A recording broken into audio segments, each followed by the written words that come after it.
ሰላም ቅዱሳን እንዴት ናችሁ? ይህ ሆሳዕና እናት ቃሊቲ ቤተክርስቲያን ተዘጋጅቶ የሚቀርብላችሁ የመጽሐፍ ዳሰሳ ፕሮግራማችን ነው።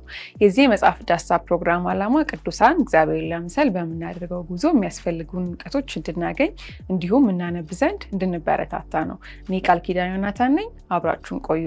እንደሚታወቀው በዚህ ሲዝን አስተማሪ የሆኑ የህይወት ታሪኮቻቸውን ያካፈሉን ሰዎች መጽሐፍቶች በመዳሰስ ላይ እንገኛለን። ለዛሬም የመረጥንላችሁ በመጋቢ በቀለ ወልደ ኪዳን የተጻፈውን ጣልቃ እየገባ የተሰኘውን ግለ ታሪካቸውን ያካፈሉበትን መጽሐፍ ነው። መጽሐፉን በወፍ በረር ቅኝት እነሆ። ጸሐፊው መጋቢ በቀለ ወልደ ኪዳን ከ2 ደርዘን ዓመታት ለበለጡ ጊዜያት በአዲስ አበባ ሙሉ ወንጌል ቤተክርስቲያን በመጋቢነት ያገለገሉ፣ ሀገር ውስጥም ሆነ ከሀገር ውጭ በርካታ ቤተክርስቲያናትን በመድረስ የእግዚአብሔርን መንጋ የመገቡ፣ ከትምህርትና ከስብከት አገልግሎቶቻቸው በተጨማሪም በርካታ መጽሐፍቶችን ለአንባቢያን ያበረከቱ መጋቢ አገልጋይ ናቸው። መጋቢ በቀለ ግለ ታሪካቸውን ባካፈሉበትና ለዛሬ በምንቃኘው ጣልቃ እየገባ በተሰኘው መጽሐፋቸው በዋነኝነት በህይወታቸው የበዛው የእግዚአብሔር ጣልቃ ገብነት ከአላዋቂ አክራሪነት ወደ ከሃዲነት፣ ከከሃዲነትም ወደ ብናውቄነት ያደረጉትን የአማኝነትና የኢአማኝነት የህይወት ጉዞ በስተመጨረሻ እውነቱን ወደ ማመን እንዲደርስ እንዳደረገ፣ እንዲሁም መንጋውን ከተቀላቀሉ በኋላም ጣልቃ እየገባ እንዴት በፈቃዱ መንገድ ህይወታቸውንና አገልግሎታቸውን እንደመራ ያስነብቡናል። ይህ መጽሐፍ የአንድን ግለሰብ የህይወት ታሪክ በማስነበብ እግዚአብሔር በራሱ ተነሳሽነትም ሆነ ጸሎትን ለመመለስ የሰዎችን ጠማማ አቅጣጫ ለማስለወጥም ሆነ ወደ ተተለመላቸው አቅጣጫ ለማስገባት ጣልቃ በመግባት የታወቀ አምላክ መሆኑን ነግሮ ዛሬም ሰዎች ከአቅማችን በላይ ለሆኑ የህይወት ትግሎቻችን የእርሱን ጣልቃ ገብነት ልንጠይቅም ሆነ ልንቀበል እንደምንችል በህይወት ምስክርነት የሚያስተምር መጽሐፍ ስለሆነ ለትምህርታችን ይሆን ዘንድ እንደሚከተለው ዳሰነዋል። መጽሐፉ 358 ገጾችን ይዞ ታሪኩን በ9 ምዕራፎች ያስነብባል። መጋቢ በቀለ የመጽሐፉ የመጀመሪያ ምዕራፍ በሆነው በምዕራፍ 1 ሙሉ ጊዜያቸውን ለጌታ ሰጥተው ለአገልግሎት ከመውጣታቸውና ከመለየታቸው በፊት ስላሳሰቧቸውና ስላስቆዩቸው ጉዳዮች ይጽፋሉ። ለሙሉ ጊዜ አገልጋይነት በተጠሩበትና ለአገልግሎቱ በወጡበት መካከል የ24 ዓመታት ልዩነት እንደነበረ የሚገልጹት መጋቢ በቀለ ለተጠሩለትና ለወጡለት አገልግሎት ለመለየት ደግሞ ሌላ ተጨማሪ ጊዜያትን ፈጅተዋል። ጌታ ከጠራቸው በኋላ ለ24 ዓመታት ለአገልግሎቱ ያልወጡበትን ምክንያቶች ሲዘረዝሩ የመጀመሪያው ለመንፈሳዊ አገልግሎት አስፈላጊ የሆነውን ኃይል መቀበል አለብኝ የሚል ሲሆን በመቀጠልም ጌታ በእርግጥ እንደጠራቸው ለማረጋገጥ ሲጸልዩና የብዙ የእግዚአብሔር ሰዎችን ተሞክሮ ሲያዳምጡ ወጥቼ ምን አደርጋለሁ ለሚለው ጥያቄያቸው መልስ ሲፈልጉ እንዲሁም በመጠራት በመውጣትና በመለየት መካከል የጊዜ ልዩነት ሊኖር የሚገባ ነገር እንደሆነ ከቃሉ በመጥቀስ የሚያስረዱት መጋቢ በቀለ መውጣት የሚገባቸውን ትክክለኛ ጊዜም ለማወቅ መቸገራቸው ከቆዩባቸው ምክንያቶች ውስጥ እንደነበረ ይገልጻሉ። ወንጌልን በማስተማርም ሆነ በመስበክ ደስ እየተሰኙ እንዲሁም በሁለቱም አገልግሎቶች ፍሬ እያዩ ያገለገሉት መጋቢ በቀለ ለተጠሩለት አገልግሎት በጀ ብለው በሙሉ ጊዜ ከወጡ በኋላ ወንጌላዊ ነኝ ወይስ መጋቢ ወይስ አስተማሪ የሚለው ለተጠሩለትና ለወጡለት አገልግሎት የመለየት ጉዳይ በእግዚአብሔር ፊት ጥያቄያቸው እንደነበረ ይጽፋሉ። በኋላም ላይ ጌታ በመጋቢነት እንደሚፈልጋቸው በተለያዩ ሰዎችና መንገዶች ሊያወራቸው ሲጀምር የትዳር ሁኔታቸውን ጉዳይ እያነሱ የነገሩን ተገቢ መሆን አለመሆን ሲሞግቱ በመጽሐፋቸው እንመለከታለን። መጋቢ በቀለ ከአክራሪነት ወደ አክራሪነት ሲሉ በሰየሙት በምዕራፍ 2 ከአያቶቻቸው ታሪክ እስከ እሳቸው ውልደትና አስተዳደግ እንዲሁም ከሃይማኖት አክራሪነት እስከ ክህደት አክራሪነት ስላሳለፉበት የህይወት ጊዜያቸው ይተርካሉ። መጋቢ በቀለ ሃይማኖተኛ ከሆኑ አባት እንዲሁም ከታሪክ አዋቂ እናት የተወለዱ ሲሆኑ በዚሁ በቤተሰቦቻቸው መንገድ በመመራት ከልጅነታቸው ጀምሮ ከእናታቸው ብዙ የሀገር ታሪክና ጥበባትን ሲማሩ በአባታቸው ምሪት ደግሞ ቤተክርስቲያን መሳምና በቤተክርስቲያን የተለመዱ ጸሎቶችን በቃል መድገምን ተምረው በ7 ዓመታቸው ክህነትን በመቀበል አገልግሎትን ጀምረዋል።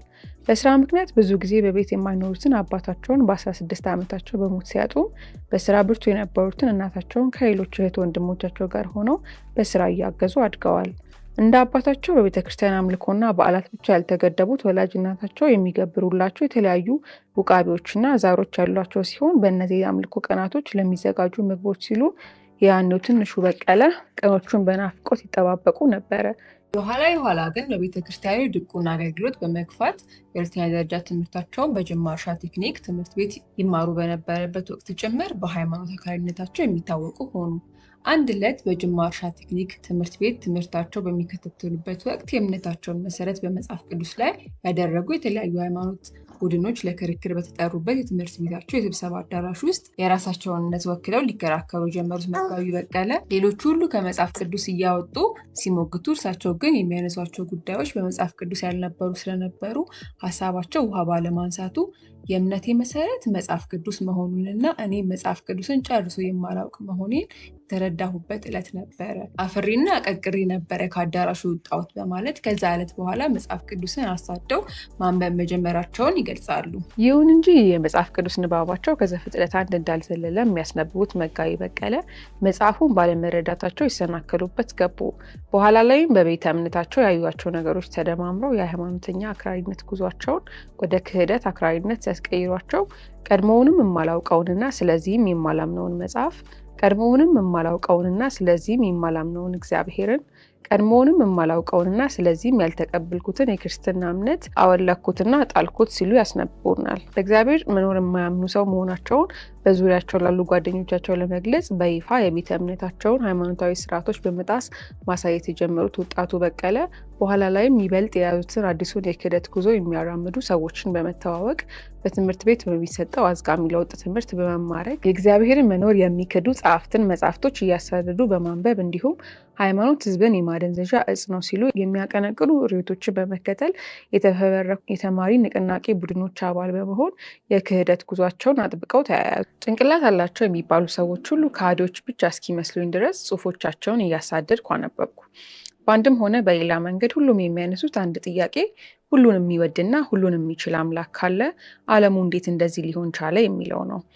ይህማ ማንም የሚያስብ ሰው ሊያነሳው የሚገባ ጥያቄ ነው። ምክንያቱም በየትኛውም ሃይማኖት ቢሆን እግዚአብሔር ሁሉን የሚወድና ሁሉን የሚችል አምላክ ነው። ማንም ሃይማኖተኛ ሊክደው የማይችለው እውነት ደግሞ ዓለማችን ለመዘርዘር ከሚችለው በላይ በስቃይ የተሞላች መሆኗን ነው። በሚሰቃዩትም መካከል ለስቃዩ አንዳችም አስተዋጽኦ ያላደረጉ ህጻናት፣ እናቶችና አቅመ ደካሞችም ይገኙበታል። ለዚህ ነው የጥያቄው መልስ ቀላል፣ አጭርና ግልጽ የሚሆነው። ወይ እግዚአብሔር የሚባል የለም፣ ካለም ወይ ሁሉን አይወድም ወይም ሁሉን አይችልም። ሁሉን የማይወድና ሁሉን የማይችል ከሆነ ደግሞ እሱ እግዚአብሔር ሊሆን አይችልም። እንዲህ ያለውንም እግዚአብሔር ማንም አይፈልገውም፣ እኔንም ጨምሮ። በዚህ አይነት ክህደት ተካንኩ። ከአክራሪ ኦርቶዶክስነት በቀጥታ ወደ አክራሪ ከሃዲነት ተሸጋገርኩ።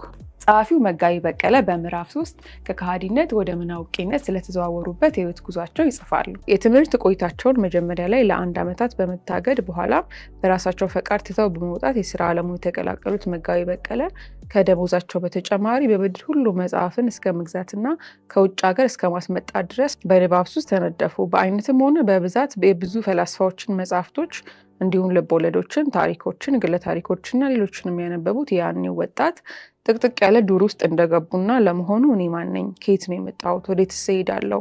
እና ከመሳሰሉ ታላላቅ የህይወት ጥያቄዎች ጋር መተናነቅ መጀመራቸውን ያስነብባሉ። የእነዚህን ጥያቄዎቻቸውን መልስ ፍለጋ ባሳደዱ ቁጥር ወደ መልሳቸው ሳይሆን ወደ ብዙ የጥያቄ ጥቅጥቅ በመግባታቸው ከሚታየው ዓለም በስተጀርባ የሆነ ሌላ ዓለም እንዳለ ሊመስላቸው ስለጀመረ በከሃዲነታቸው መቀጠል እንዳልቻሉ ሲገልጹ፣ የሚታመን ምንም ነገር ባለማግኘታቸው ደግሞ ሃይማኖተኛም ያልሆኑት ወጣቱ በቀለ ከእንግዲህ አላዋቂ ነው የሚባለው ሲሉ ክህደት ወደ ምናውቄነት ተሸጋገርኩ ሲሉ ይጽፋሉ።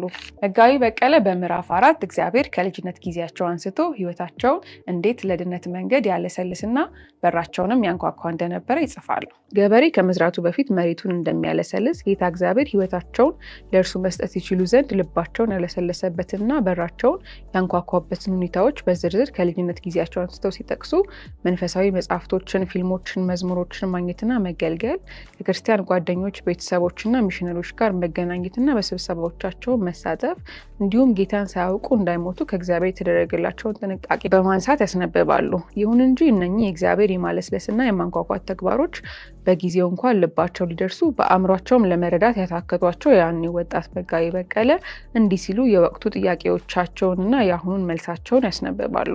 ለምንድን ነው ከእግዚአብሔር የሚያርቀው ነገር ሁሉ በቀላሉ የሚገባኝ? ለምንድን ነው ከባዱን ፍልስፍና ሁሉ ሳይቀር በቀላሉ የምረዳው? በአንጻሩ ግን ወደ እግዚአብሔር የሚያቀርበው ቀላሉ ነገር ሁሉ ፊልም፣ መዝሙር፣ መጽሐፍት ወዘተርፈ ፈጽሞ የማይገባኝ ትውስ እስከማይለኝ ድረስ ፈጽሞ የሚረሳኝ? በኋላ ላይ እነዚህ ጥያቄዎቹ ያገኘሁላቸው መልሶች 2 ናቸው። የመጀመሪያው መልስ በሁለተኛ ቆሮንቶስ 4:3 ላይ ነው ያገኘሁት። ወንጌላችን የተከደነ ቢሆን እንኳ የተከደነው ለሚጠፉት ነው፣ የእግዚአብሔር አምሳል የሆነውን የክርስቶስ የክብርን ወንጌል ብርሃን እንዳያዩ የዚህ ዓለም አምላክ የማያምኑትን ሰዎች ልቦና አሳውረዋል። የዚህ ዓለም አምላክ የተባለው ሰይጣን ነው እና ሰይጣን በልቦናዬ ላይ ግርዶሹን ጋርዶብኝ ነበር ማለት ነው። በስጋዊም ባይሆን በመንፈሳዊ ግን በእርግጥ ማየት የተሳነው ሰው ነበርኩ ማለት ነው።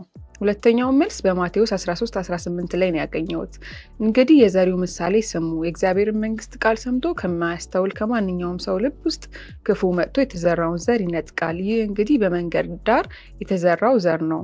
በዚህ ጥቅስ መሰረት የኔ ልብ ያለ ጥርጥር መንገድ ዳርማ ነበር ማለት ነው። በልቤ ማሳ ላይ የሚዘራውን ዘር ወዲያው የሚለቅመው ክፉ ነበረ።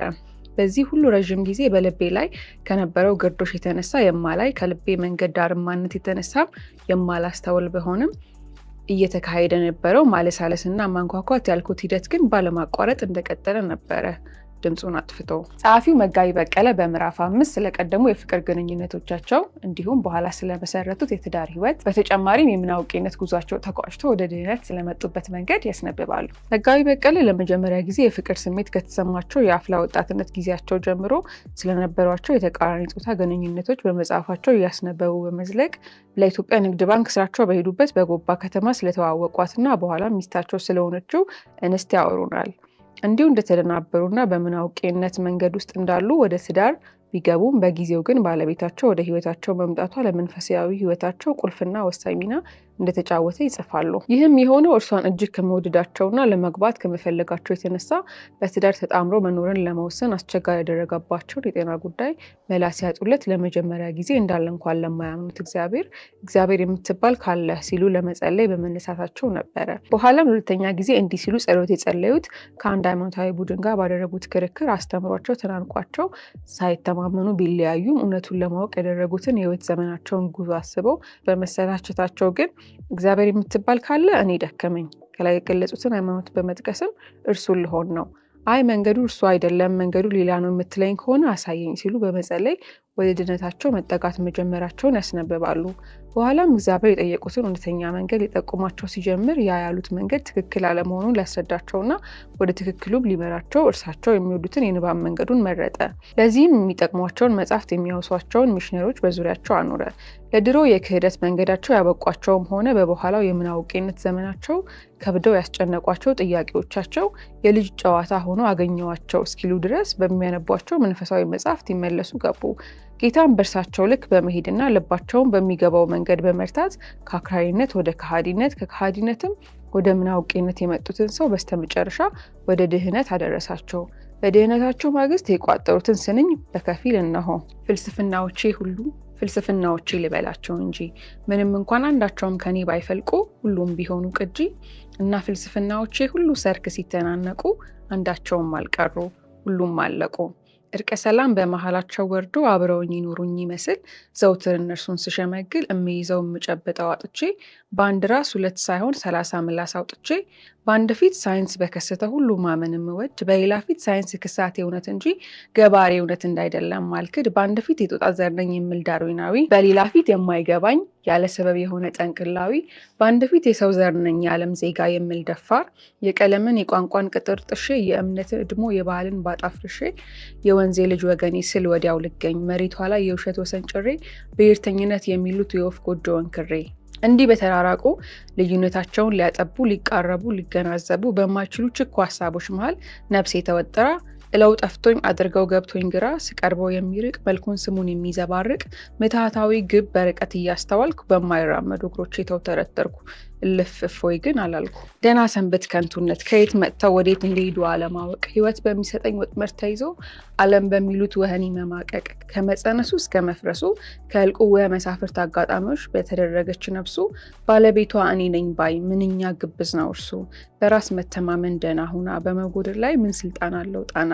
ለበጎና ለክፉ መለያ ለልክና ለስህተት ማረጋገጫ ለህይወት መመሪያ ቋሚ እቅድ ዘላቂ አቅጣጫ የሌለው በድቅድቅ ጨለማ በዳበሳ የሚጓዝ ሰው አስገድዶ ወይ አግባብቶ ሌሎችን አስከትቶ ይመራኛል አልልም ወደ ድል ወደ እርካታ። ደህና ሰንብት ከንቱ አለኝታ። እና ፍልስፍናዎች ያለቁ ውስጤ ጭጭ ረጭ ማለት ጀመረ። ግብግባቸው አለቀ መራገጫቸው መሆን ቀረ። ይህ እረፍትና ጸጥታ ለካ ኑሮታል የራሱ ጣጣ። ባዶነት ደግሞ በተራው በቁሜ ሊውጠኝ ቃጣ። እና አንድ ቀን ተነሳሁና ፍልስፍናዎቼ ከተዋደቁበት ሜዳ ገባው ቁስላቸው ላጠና ማን በማን ምኑ ላይ እንደተጎዳ ፍጹም ፍልስፍና ስሻ ሳልጎለምስ አርጅቼ በስንት ድካም ያገኘኋችሁ ኢፍጹማን ጣዖቶቼ የምታዛልቁኝ መስሎኝ በከተላችሁ ተግቼ ለአንዴ እንኳን ክፉ ቀን ሳታስከፉ ከሚሊዮን መንታ መንገዶች መሃል ጥላችሁኝ እንዴት ካጠገቤ ትጠፉ እዝቹ ቆሜ በእኔ በእናንተ በህይወት ሳፌዝ ይመሽ እንደሆነ እንጂ ደነግዝ በሚሊዮን መንታ መንገዶች ሙከራ አላበድኩም ከእንግዲህ ልሰማራ እያልኩ ስናገር ለተዋደቁበት አውድማ ድንገት ቢታየኝ አወቅኩት የእውነት እውነቴ ይኸውማ በህይወት ፍቺ ፍለጋ እንዲያስባዝን ጠፍቶ ከርሞ ፍልስፍናዎቼ ፍርስራሽ ላይ አሁን እጆቹን ዘርግቶ ቆሞ በፍቅሩ አይኖቹ እያየኝ እናንተ ደካማ አለኝ ለይቻ አወቅኩት በቃሉ በቀራንዮ ቁስሉ። መጋቢ በቀለ በምዕራፍ 6 ጌታን ከተቀበሉ በኋላ ስላጋጠሟቸው የውስጥና የውጭ ተግዳሮቶች እንዲሁም ከአቤቱ ጋር በተያያዘ በግል በቤተክርስቲያን እንዲሁም እንደ ሀገር ስለተከሰቱ ነገሮች ይጽፋሉ። የ1966ቱ አብዮት በፈነዳ ማግስት ጌታን የተቀበሉት መጋቢ በቀለ በመንግስት ደረጃ የእግዚአብሔር ሕልውና ተክዶ ሀገር ለክህደት ስትጎተት እርሳቸው ደግሞ በተቃራኒው ከ11 ዓመታት የክህደትና የመናውቂነት ህይወት ነቅተው በእግዚአብሔርና በልጁ በኢየሱስ ክርስቶስ እንዲሁም በመንፈስ ቅዱስ ማመን ጀመሩ። ይህም ከቤተሰብም ሆነ የጊዜውን ርዕዮት ከሚያራምዱ በዙሪያቸው ካሉ ሰዎች የሀሳብ ግብግብ እንዲገጥሙ አድርጓቸዋል። አለፍ ሲልም እምነታቸውን ለማስመሰያነት የሚጠቀሙ ከመንግስት በተቃራኒ የቆሙ የፖለቲካ ቡድን አባል ናቸው ተብለውም ለእስር ተዳርገዋል። ጸሐፊው መጋቢ በቀለ በአብዮቱ ጊዜ በነበረው ፖለቲካዊ አለመረጋጋት ምክንያት በምድረ ኢትዮጵያ ስለሆነው ስደት በኋላም ሀገር ከተረጋጋች ማግስትም ስላላባራው ስለዚሁ የህዝቡ ወደ ተለያዩ ሀገሮች መፍለስ እግዚአብሔር አስቀድሞ የተናገረው ነው ሲሉም እንዲሁ በመጽሐፋቸው ይደመጣሉ። እኔ ባለኝ መረጃ ትንቢቱ ሊነገር የጀመረው በ1957 ዓ.ም በናዝሬት ነው። በመጀመሪያ የተነገረውን በጸጋዬ ካፕቲመር አፍ ነበረ። የተናገረውም እንደ እርሱ የአፄ ገላውዴዎስ ትምህርት ቤት ተማሪዎች በተሰበሰቡበት ጉባኤ ነበረ። ትንቢቱ ከዛ በኋላ በተለያዩ ቦታዎች እንደተነገረ አውቃለሁ። ምናልባት ከዛ በፊት የተነገረው ቦታዎችም ሊኖሩ ይችላሉ።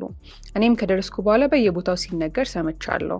ከኢትዮጵያ ውጭ በዞርኩባቸው ቦታዎችም ሁሉ በስብከት ወይም በትምህርት መልክ ብዙ ጊዜ አነሳዋለሁ። ይህንን የማደርገው አገርን የሚመለከት በእኛ እድሜ የተነገረና በእኛው እድሜ አስገራሚ በሁኔታ የተፈጸመ ትንቢት በመሆኑ ነው። ትንቢቱ ተናጋሪዎች ኢትዮጵያውያን ብቻ ሳይሆኑ የተለያዩ የውጭ ሀገር ሰዎች ጭምር መሆናቸው የበለጠ ትኩረት እንድሰጠው አድርጎኛል። የኢትዮጵያውያኑ ወደ ዓለም ሁሉ መበተን ዓላማ ወንጌል እንዲሰራጭና ብዙዎች እንዲድኑ ለማድረግ እንደሆነ ነው ትንቢቱ የሚናገረው። ትንቢቱ ሲነገር የነበረው ኢትዮጵያ ኤርትራንም ታካትት በነበረ ጊዜ መሆኑንም ለአንባቢያን ማስታወስ የሚያስፈልገኝ ይመስለኛል። እንደማየውና ደግሞም እንደምሰማው ከሆነ አሁን ኢትዮጵያውያኑ የሌሉበት የታወቀ ሀገር መኖሩን እጠራጠራለሁ። አሁንም እንደማየውና ደግሞም እንደምሰማው ከሆነው ኢትዮጵያውያኑ በቁጥር ጥቂት በርከት ብለው ያሉበት ነገር ግን የአበሾች ቤተክርስቲያን የሌለበት ሀገር መኖሩንም የዚያኑ ያህል እጠራጠራለሁ።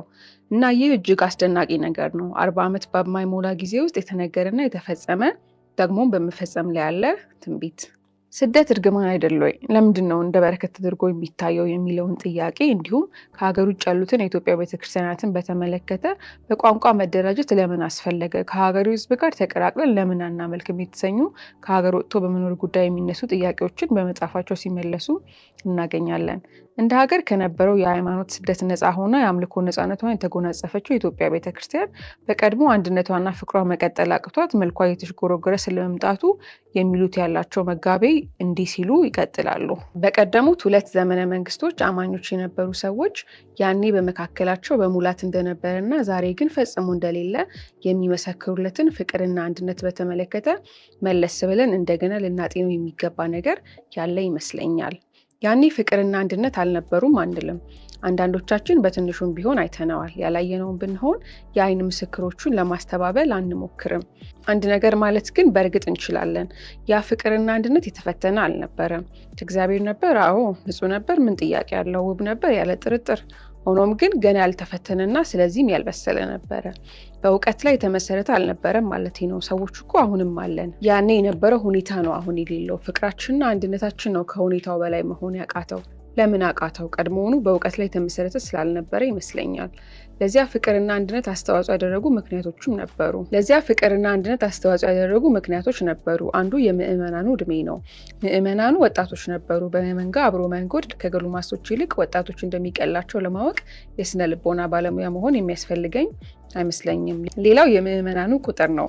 ምዕመናኑ ጥቂቶች በጣም ጥቂቶች ነበሩ። በስም በአድራሻ ይተዋወቃሉ፣ ይገናኛሉ፣ ይጠያየቃሉ። የሆነውና እየሆነ ያለውን ነገር ሁሉ ያውቃሉ ማለት ይቻላል። በሚሆነውም ነገር ሁሉ ውስጥ ከሞላ ጎደልም እንኳ ቢሆን ሁሉም ይሳተፋሉ። አሁንም ሌላው የጊዜ ሁኔታ ነው። ጊዜው የነፃነት፣ አንድ ሰው ከመንጋው ተለይቶ በግሉ ብዙ ማድረግ የሚችልበት አልነበረም። ጊዜው የስደትና የመከራ ነበረ። መከራ ደግሞ በተለይ የጋራ የሆነ መከራ መከረኞቹን ያስተሳስራል። አሁንም ሌላው የወቅቱ መንፈሳዊ ከባቢ አየር ሁኔታ ነው። በወቅቱ የነበረው መንፈሳዊ ሁኔታ የሁል ጊዜው አልነበረም። ወቅቱ የመንፈሳዊ መነቃቃት ነበረ። በሪቫይቫል ወቅት በሰው ሕይወት የሚሆነው አብዛኛው ነገር ልዕለ ተፈጥሯዊ ነው። ጸሎቱ ቢባል፣ መዝሙሩ ቢባል፣ ምስክርነቱ ቢባል የሪቫይቫል ጊዜ ከሌላው ጊዜ ይልቅ እግዚአብሔር ለሰዎች የሚገኝበት ጊዜ ነው።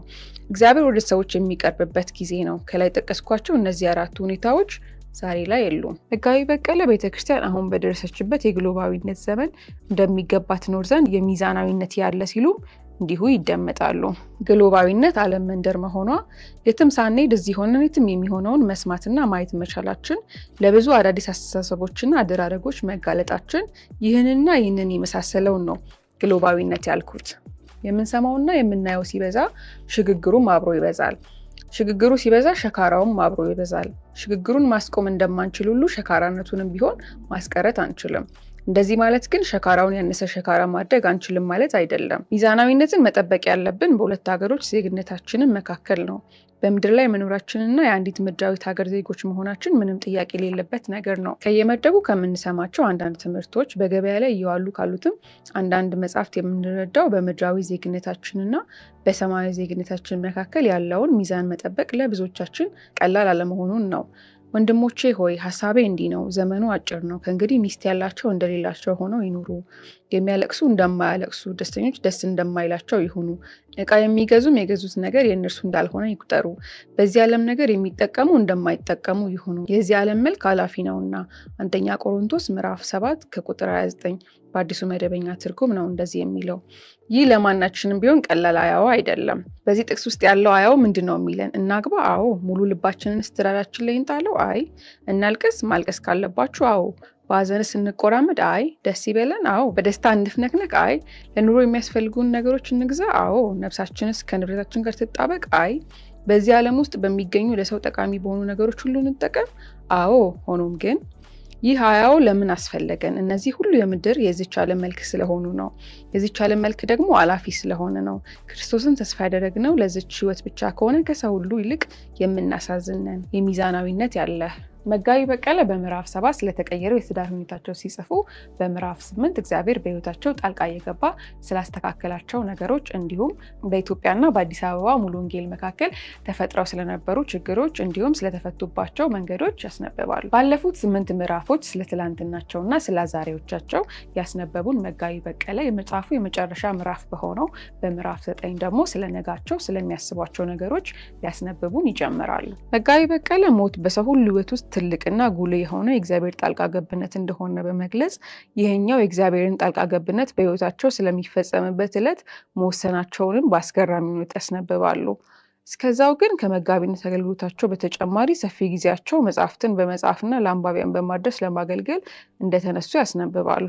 መጽሐፉ የክርስቶስ ተከታይ ነኝ የምንል ሁሉ የእምነታችን መሰረት የሆነውን መጽሐፍ ቅዱስን በሚገባ ማንበብና እንድንረዳውን መንፈስ ቅዱስን በጸሎት በመጠየቅ ቃሉ የሚለውን በመተግበር መመላለስ እንጂ በጭፍን አክራሪነት በዘልማድ መመላለስ እንደሌለብን፣ የትኛውንም አይነት እውቀት አእምሯችንን ከመገባችን በፊት የሀሳቦችን ሁሉ ትክክለኛነት በማጣራት ሊያጸድቅም ሆነ ሊኮነን የሚችለውን የእግዚአብሔርን ቃል እውቀት መሙላት ከጥፋት ጎዳና እንደሚጠብቀን፣ እግዚአብሔር ሰዎች በየትኛውም ሁኔታ ውስጥ ሆነው ወደ እርሱ ቢማጸኑ ሊሰማ የሚወድ እንደ ፈቃዱም የሚመልስ አምላክ መሆኑን እና በርካታ ነገሮችን ለእኛ ለአንባቢያን ያስተምረናል። እኛም ይህንን ጣልቃ የገባ የተሰኘውን ግሩም መጽሐፍ በማቅረብ ከሕይወቶቻቸው ድሎች ብቻ ሳይሆን ተግዳሮቶችም እንድንማር የፈቀዱልንን ጸሐፊውን መጋቢ በቀለ ወልደ ኪዳንን በማመስገን እንዲሁም ቅዱሳን ሁላችን መጽሐፉን በማንበብ ከሙሉ ሀሳቡ እንድንማር በማሳሰብ የዛሬ ፕሮግራማችንን አበቃን።